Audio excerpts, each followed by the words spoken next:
Hai. Assalamualaikum semua. Selamat jumpa lagi di Sherry Cooks. Di episod ini, kita akan mempelajari makanan kegemaran anak-anak saya yang berasalnya dari Greece. Namanya moussaka.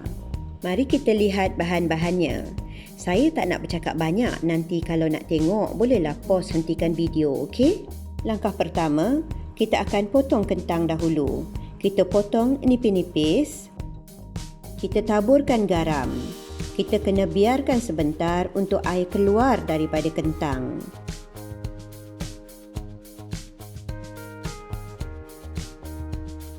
Kita harus keringkan dengan tisu dapur. Setelah kentang kering, bolehlah kita memulakan proses menggoreng. Goreng kentang sehingga ia setengah masak. Sediakan tisu dapur kerana kita akan letakkan kentang yang digoreng di atasnya.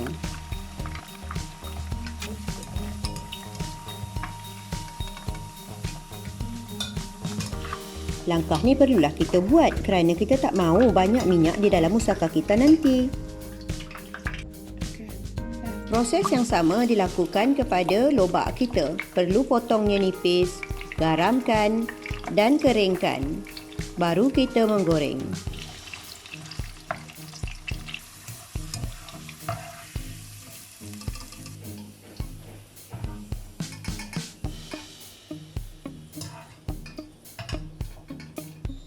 Dua bawang Holland kita dadukan, yang mana kita akan gunakan satu untuk sos daging dan satu lagi untuk sos putih, iaitu sos bechamel kita. Dadukan tomato dan kita boleh potongkan daun sup. Tak ada pun tak apa sebenarnya. Saya suka masukkan daging dulu sebab saya suka daging tu masak betul-betul, barulah saya masukkan bawang. Di dalam kaedah memasak tidak ada salah dan betulnya. Terpulanglah pada cita rasa kita, kan?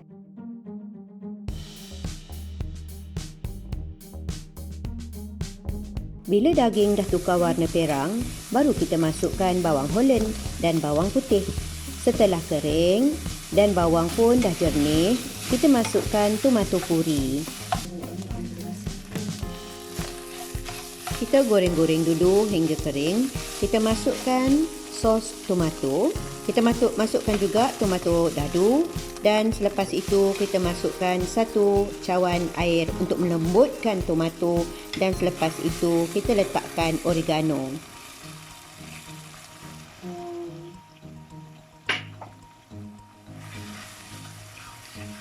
Garam, lada hitam dan satu sudu besar gula.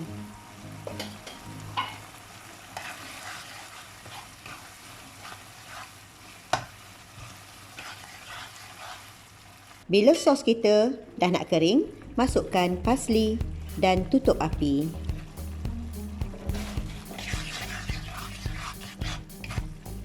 Penyediaan sos bechamel. Mudah sahaja. Kita letakkan 3 sudu besar mentega kepada 3 sudu besar tepung. Kita goreng-goreng dulu. Kalau kita tengok gorengan kita sedikit kering, masukkan lagi mentega. Apa takut? Kita yang buat dia. Masukkan susu sikit-sikit dan kacau.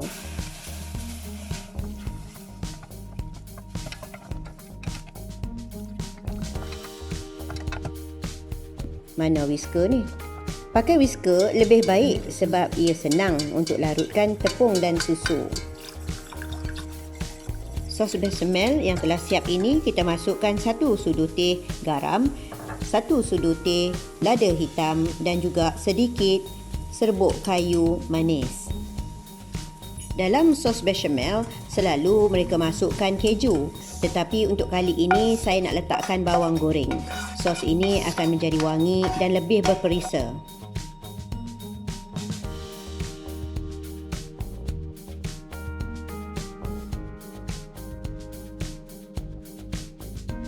Tibalah saat kita nak susun semua yang telah kita sediakan.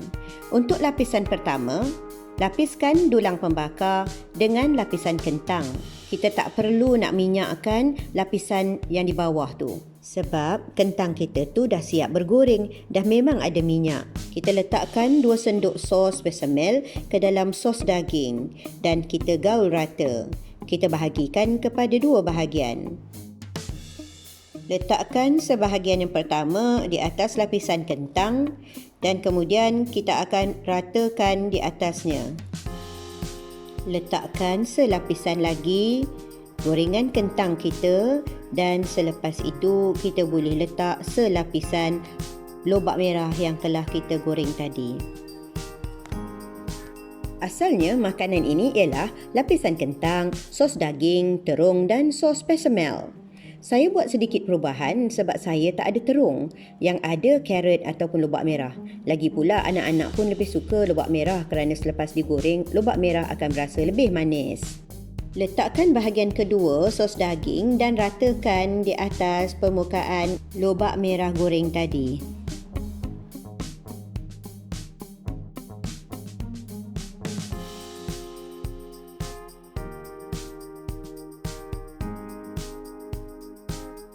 Letak lagi selapisan kentang goreng dan seterusnya kita boleh tuangkan sos bechamel di atas lapisan tersebut.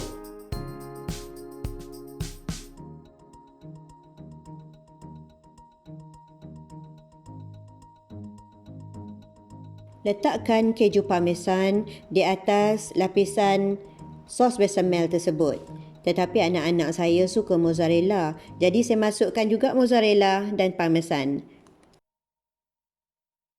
Kita bakar pada 200 darjah Celsius selama 40 hingga 45 minit. Kita akan lihat dia akan terbakar sikit di permukaannya. Pusaka kami tak ada kerak hitam terbakar sebab anak-anak tak suka.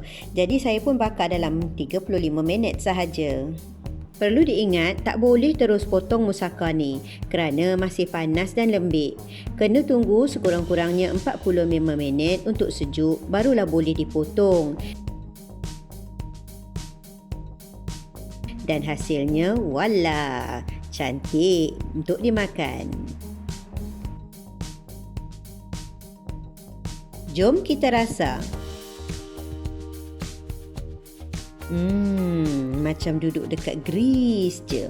Kan kawan mesti cuba tahu resepi ni. Pasti bangga bila anak-anak dan suami puji nanti. Jumpa lagi.